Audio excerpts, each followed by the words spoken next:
இன்ஸ்டாகிராமை ஃபேஸ்புக்லேருந்து disconnect பண்ணுறதுக்கு இல்லாட்டா வந்து அன்லிங்க் பண்ணுறதுக்கு நீங்கள் செய்ய வேண்டிய சிம்பிளான ஒரு மேட்டர் இருக்குது. அது என்னன்னு சொல்லிட்டு தெளிவாக சொல்லிடுறேன். இது மாதிரி நீங்கள் அன்லிங்க் பண்ணுறதால ஒரு பெரிய அட்வான்டேஜ் இருக்குது. அந்த பெரிய அட்வான்டேஜ் என்னன்னு சொல்லிட்டு உங்களுக்கு தெளிவாக புரிஞ்சிடும் இந்த வீடியோ கடைசியில். அதுக்கு நம்ம என்ன பண்ணுறோம்னா, முதல்ல நம்மளுடைய இன்ஸ்டாகிராம் ஓப்பன் பண்ணுறோம் அன்லிங்க் பண்ணுறதுக்கு.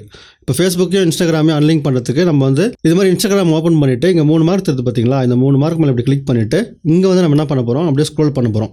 இப்படி ஸ்க்ரோல் பண்ணோம்னா இந்த இடத்துல ஷேரிங் அண்ட் ரிவ்யூஸ்ன்னு சொல்லிட்டு ஒரு ஆப்ஷன் இருக்குது பாருங்கள். இந்த இடத்துல இதை கிளிக் பண்ணுங்கள். இது மாதிரி ஷேரிங் அண்ட் ரிவ்யூஸை வந்து இது மாதிரி கிளிக் பண்ணுங்கள். கிளிக் பண்ணோடனே இது மாதிரி நிறைய ஆப்ஷன்ஸ் காமிது. இப்போ நம்ம அப்படியே ஸ்க்ரோல் பண்ணோம்னா இந்த இடத்துல சி ஆப்ஸ்னு சொல்லிட்டு ஒரு ஆப்ஷன் காமிது பார்த்தீங்களா, இது மாதிரி கிளிக் பண்ணுறோம். கிளிக் பண்ணோம்னா இங்கே வந்து நம்மளுக்கு ஃபேஸ்புக் கனெக்ட் ஆகிக்கிறது வந்து தெரியுது. இங்கே பாருங்களா, ஃபேஸ்புக் வந்து கனெக்ட் ஆகிக்குது. இப்போ நம்ம இது மாதிரி கிளிக் பண்ணுறோம். கிளிக் பண்ண உடனே இது மாதிரி ஒரு பேஜுக்கு போகுது. இங்கே வந்து நீங்கள் சிம்பிளாக வந்து உங்களுக்கு இன்ஸ்டாகிராம் போஸ்ட்டு அதுக்கப்புறம் ஸ்டோரிஸ் வந்து ஆட்டோமேட்டிக்காக ஷேர் ஆகணுமா வேணாமான்னு சொல்லிட்டு நீங்கள் வேணால் ஆஃப் பண்ணிக்கலாம். இது மாதிரி எனக்கு ஆஃப் பண்ணுறதுல வேணாம்பா, சுத்தமாக வந்து இந்த ஃபேஸ்புக்கை நான் டிஸ்கனெக்ட் பண்ணணும் அப்படின்னு சொல்லிட்டு நினச்சிங்கன்னா இப்போ நீங்கள் பேக் வாங்க. பேக் வந்துட்டு அப்படியே ஸ்க்ரோல் பண்ணுங்கள். ஸ்க்ரோல் பண்ணிங்கன்னா எங்கள் அக்கௌண்ட்னு சொல்லிட்டு ஒரு ஆப்ஷன் இருக்குது பார்த்தீங்களா, இந்த அக்கௌண்ட் மேலே அப்படி கிளிக் பண்ணுங்கள்.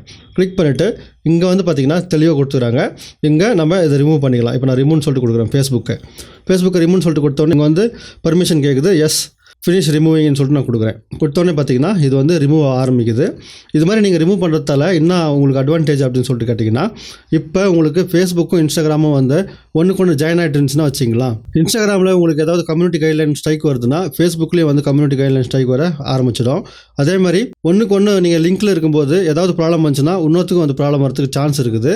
அதனால வந்து இது மாதிரி டிஸ்கனெக்ட் பண்ணி வைக்கிறது உங்களுக்கு ரொம்ப சேஃபாக இருக்கும். இப்போ நான் என்ன பண்ணுறேன், ஓகே அப்படின்னு சொல்லிட்டு கொடுக்குறேன். இப்போ வந்து பார்த்திங்கன்னா நம்மளுது இன்ஸ்டாகிராம் மட்டும் தான் இருக்குது, ஃபேஸ்புக்கை வந்து காணோம்.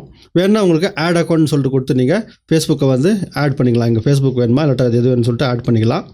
இப்போ வந்து நம்மளுக்கு தெளிவாக இன்ஸ்டாகிராமும் ஃபேஸ்புக்கும் டிஸ்கனெக்ட் ஆகிடுச்சு. எதுக்காக நீங்கள் டிஸ்கனெக்ட் பண்ணுறீங்க அப்படின்னு சொல்லிட்டு கீழே வந்து கமெண்டில் தெரிவிங்க. இல்லாட்டா வந்து எஸ் இல்லாட்டா வந்து நோ அப்படின்னு சொல்லிட்டு தெரிவிங்க. இது வந்து ஒர்க்கிங் ஆயிடுச்சுன்னா எஸ்ன்னு கொடுங்க, ஒர்க் ஆகலனா நோன்னு சொல்லிட்டு கொடுங்க. இன்ஸ்டாகிராம் அக்கௌண்ட்டை திருப்பி எப்படி கிரியேட் பண்ணுறதுன்னு உங்களுக்கு தெரியலனா இந்த டப்பா தெரிஞ்சு பார்த்தீங்களா, அந்த டப்பாவில் கிளிக் பண்ணி பார்த்துக்குங்க. நன்றி.